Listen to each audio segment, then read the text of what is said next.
Y hoy es el día de la solidaridad y de reflexión en la prevención de desastres. Para hablar de este tema nos acompaña el ingeniero Alberto Bisbal Sanz, director nacional de prevención de Defensa Civil. Ingeniero, bienvenido a Radio Nacional. Muy buenos días y un saludo a todos los oyentes de Radio Nacional. ¿Cómo los peruanos debemos recordar este día de la solidaridad y de reflexión en la prevención de desastres? Bueno, sí, efectivamente el día de hoy, 31 de mayo, se conmemora un año más, son exactamente 41 años del 31 de mayo de 1970, un día en que ocurrió quizá el desastre de mayor magnitud y de mayor impacto en nuestro país. Ese día pues ocurrió el sismo que afectó a Huaraz, un sismo de 7.8 en la escala de Richter, y que además terminó con un aluvión en la ciudad de Yungay. En total murieron más de 67.000 personas, aquella vez hace 41 años. Y esta fecha ha sido recordada siempre, ¿no? Y nosotros creemos que ha sido siempre una fecha en la cual todos deberían reflexionar lo que podría pasar en nuestro país de generarse un sismo como ese. A partir del año 2007, el 19 de mayo del 2007, se instauró en el país el Día de la Solidaridad y la Reflexión para la Prevención de Desastres, que se celebra todos los 31 de mayo, y que además este 31 de mayo, que en realidad no es una celebración, sino una conmemoración de aquel día, digamos, penoso, hace que a las 12 del día tengamos un minuto de silencio, ¿no? Un minuto donde podemos reflexionar, aprovechemos para pensar y saber exactamente cuán preparados estamos y cuánto de prevención estamos aplicando para evitar estos desastres. Y sobre todo, siempre recordar, ingeniero, que en nuestro país en cualquier momento se nos viene un terremoto, un sismo de gran intensidad. Eso es importante porque todos deben reconocer y saber que el país no es ajeno a los sismos. Estamos en una zona sísmica, como muchos otros países en el mundo, y que particularmente el Perú además se encuentra justo al frente de la placa de Nazca, una zona donde colisionan dos placas que generan los sismos, que son la placa continental y la placa de Nazca, y que han generado sismos muy grandes en nuestro país. En la historia republicana tenemos sismos que han, por supuesto, dañado, pero antes de eso, en el año 1746, ocurrió un sismo muy fuerte frente a las costas, pero a la costa del Callao, que terminó con un tsunami y casi desapareció la ciudad del Callao y afectó mucho a Lima. Y en 1940, hace aproximadamente 71 años, tuvimos el 24 de mayo un sismo muy severo. En el año 74 tuvimos también uno en Lima, que muchos no pueden recordar. Y todos esos eventos sísmicos, más el de Pisco, los han ocurrido en Camaná, en el sur de Arequipa, son una evidencia que vivimos en un país sísmico y todos debemos tomar conciencia de que efectivamente no podemos hacer nada para que la tierra no tiemble, pero sí podemos hacer mucho para evitar el daño producto de estos movimientos, ¿no? Y bien, hemos tenido muchísimos sismos en los últimos años, a partir de hace 41 años, ¿no? De ese tremendo movimiento telúrico de Huaraz, y hemos venido teniendo periódicamente una serie de sismos, hasta el último de Pisco. ¿Qué tanto hemos aprendido? ¿Estamos realmente preparados para enfrentar estas contingencias? Aún no es suficiente, y además el proceso de aprendizaje y la preparación frente a sismos siempre es un proceso. Creemos que estamos mejor de lo que podíamos haber estado quizá en 1970, cuando ocurrió el sismo del 31 de mayo, donde solamente se pensaba a nivel de la defensa civil solamente en cómo responder y ayudar a los damnificados. Ahora, el enfoque de la gestión de riesgo de desastres, que es un enfoque global, trata mucho más de la prevención, mucho más de construir en lugares seguros, mucho más en ubicarse en lugares que no estén expuestos a daño. Creemos que sí hay una mejora, pero aún no es suficiente. La gente está tomando mejor conciencia sobre el tema. No le irrogaban esta mala suerte al destino o causal de la divinidad que tengamos daño. O sea, ya se dan cuenta que uno es autor de esto, que la misma persona es artífice y actor en la participación frente a los desastres. Si las personas conocen cada vez que tienen un rol mucho más protagónico en la prevención, saben perfectamente que la pueden disminuir. Nosotros creemos, desde el Instituto Nacional de Defensa Civil, que esto va en mejora. Del año 2007 ha ayudado mucho tener un contacto directo con ese daño, pero además sismos que han ocurrido en otros países, como el de Haití, como el sismo de Chile o el reciente sismo de Japón, han evidenciado a los medios de comunicación qué nivel de impacto puede ocurrir cuando las personas no están debidamente preparadas, y muchas personas están felizmente tomando conciencia sobre ello, ¿no? Huaraz siempre es un punto que preocupa. Últimamente se habló de que algunas lagunas podrían desbordarse. Amén, si se produce algún derrumbe en los glaciares que tiene en cantidad Huaraz. ¿Cómo se está tomando o se está manejando este tema?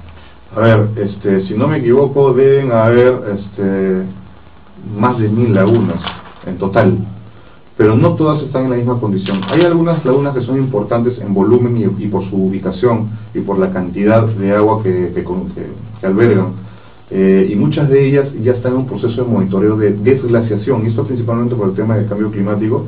Está ocurriendo que estos están aumentando de volumen debido a la cantidad de hielo que se derrite, y además que están en zonas donde pudiera haber, no solamente con un sismo, sino también inclusive con una lluvia importante, además del proceso de derretimiento, un desborde de estas lagunas, ¿no? Lagunas como la laguna de Palcacocha, la laguna de Parón, son lagunas que se están tomando previsiones de hace varios años, ¿no?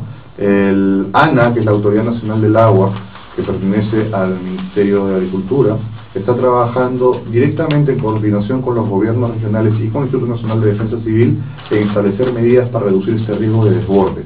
Ahora, no se está libre de un sismo, ¿no? Lo que ocurrió en Yungay en 1970 fue un desprendimiento de una masa de hielo del Huascarán, y esto cayó encima de la laguna, y la laguna después terminó en un aluvión. Esperemos que esta situación no se repita. Hay un sistema de monitoreo, pero efectivamente aún es necesario hacer una mayor vigilancia de estas condiciones. Sé que el ANA está haciendo su mejor esfuerzo, pero también los gobiernos regionales están comprometidos en identificar estos puntos críticos y cada vez que haya menos riesgos, ¿no? Y en Lima, ingeniero, los puntos más peligrosos, más vulnerables ante un terremoto, ¿cuáles son? Bueno, en el año 2009 hicimos un estudio que se llamó el escenario sísmico de Lima y Callao. Este estudio se hizo con el financiamiento de COSUD y con la participación de una ONG que es conocida, que su nombre es PREDES, y fue dirigida por el INDECI. Este estudio permitió determinar la cantidad de viviendas y el número probable de posibles viviendas que se afectarían con un sismo por encima de 8.0 en la escala de Richter. En total se encontraron 23 distritos que tenían algunas viviendas precarias y 4 distritos que eran prioritarios, y los distritos prioritarios fueron el Callao, el Cercado del Callao principalmente, el Cercado de Lima, Chorrillos y el RIMAC. Y en el año 2010 se desarrolló lo que ustedes conocieron como el Plan de Prevención de Sismos. El año pasado se visitaron más de 200.000 viviendas. 200.000 viviendas que tenían todo orden de precariedad, ya sean antiguas, construidas de madera, o que hayan sido construidas en zonas muy vulnerables. Esos son distritos que por sus características, no solamente de antigüedad, sino también por su hacinamiento, la cantidad de gente, el tipo de suelo que tienen, por ejemplo Chorrillos, ¿no? Son susceptibles a daño por un evento sísmico. Pero esta información y este plan de prevención de sismos no solamente ayuda para que conozcan el nivel de riesgo, sino para que la gente sepa qué hacer. Y este trabajo de prevención, donde se visitó casa por casa, no solamente se verificó las viviendas, sino además se le dijo al poblador cuáles son las actividades que deben hacer, se le dejó un imán, una cartilla específica, y ellos tienen que poner en práctica esto en cada simulacro. ¿Hay un control estricto, ingeniero, de los edificios en este boom de la construcción que hay en estos momentos en el país? En los edificios de más de 10 pisos, ¿realmente se fiscaliza que sean construcciones seguras, antisísmicas? Bueno, quizá esta pregunta debería trasladarse a las municipalidades donde se autorizan la construcción de los edificios, y también el Ministerio de Vivienda tiene más o menos un registro de eso. En el INDECI no manejamos esos datos porque esto es un tema sectorial más del Ministerio de Vivienda, pero sí le puedo dar algunos alcances al respecto. Efectivamente, la construcción, el boom de la construcción trae beneficios a la población en cuanto al acceso de la vivienda, ¿no? Tiene mejores oportunidades, mucha gente ya puede a través de créditos tener sus viviendas, sus casas en departamentos, en condominios, pero es importante observar las medidas de construcción. El Reglamento Nacional de Edificaciones establece claramente cuáles son estos parámetros de construcción sismo resistente. Y evidentemente si se va a construir una vivienda, cualquiera que sea, un edificio cualquiera que sea, debe observar estos parámetros. ¿Por qué? Porque Lima es un sitio donde hay sismos. Si fuera un lugar donde no hay sismos, evidentemente pueden construirse con otras normas. Ahora también en casa, lo elemental, por ejemplo, la mochilita naranja, ¿no? Eso debemos tener todos. ¿Qué es lo que debe contener básicamente esta mochilita? Ojalá fuera siempre naranja, pero no necesariamente tiene que ser naranja. Nosotros le hemos denominado el combo de la seguridad, la supervivencia, perdón. El combo de la supervivencia no es otra cosa que tener, si es posible, una mochila, y le voy a explicar por qué la mochila, es tener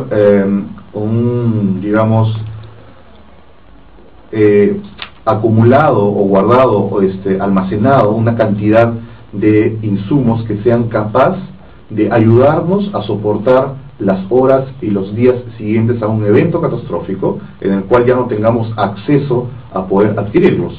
Me refiero principalmente a los alimentos no perecibles, ¿no? Aquello que no se vaya a malograr y que yo pueda mantenerlo en este almacenamiento. Por ejemplo, las conservas, agua, etcétera, que no son perecibles, ¿no? Y además tener algunos insumos también como los kits de higiene, botiquín de primeros auxilios, linternas, poder tener una cuchilla multiusos. El combo de la supervivencia tiene una lista de cuáles son las cosas mínimas que hay que tener. ¿Por qué la mochila?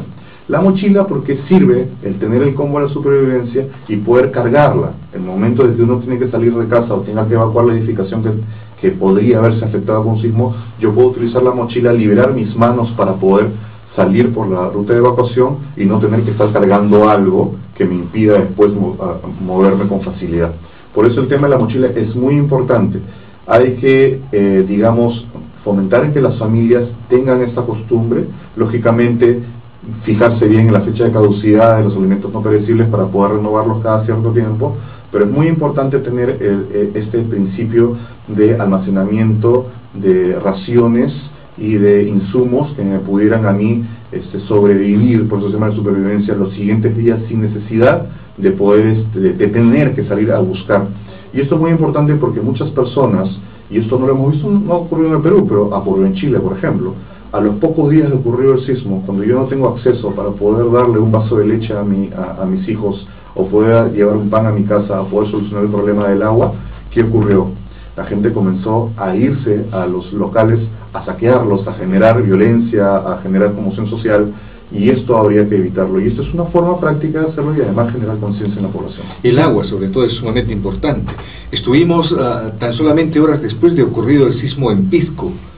Llegamos, el Instituto Peruano de Radio y Televisión del Perú llegó inmediatamente con equipos satelitales y lo que la gente nos pedía, increíblemente, era agua. Es lo que más pedía, más que alimentos, era agua. Entonces, lo que debemos tener en buena cantidad es agua, las botellas de agua, ¿no es cierto? Exactamente. Bueno, efectivamente, quizá el agua es algo que más sirve y es muy útil, y es casi como oro después de un evento sísmico, ¿no? No solamente sirve para la bebida de las personas, sino para muchas otras cosas. Sirve, por ejemplo, para atender a los enfermos en los hospitales, ¿no? Sirve, por ejemplo, si es caso de que haya un incendio, también lo tengan disponible los bomberos. Y el agua en realidad sirve para muchas otras cosas, para la industria, y sirve para muchas cosas que son importantes en el momento después del sismo.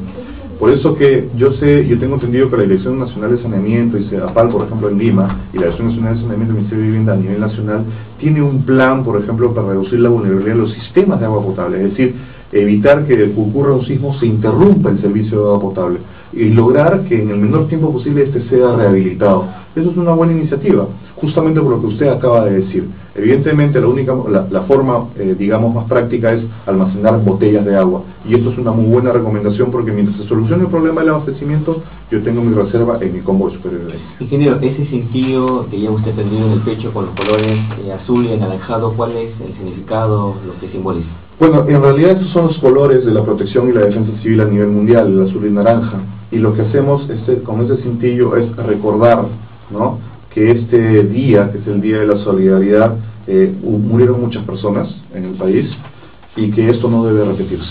¿Fueron 70.000, 80.000? 67.000 personas murieron en Huaraz, ¿no? En total fueron más o menos unas 30.000 durante el terremoto entre Huaraz, Chimbote y otras provincias. y otras 37.000 en el aluvión en Yungay y en Ranrailca.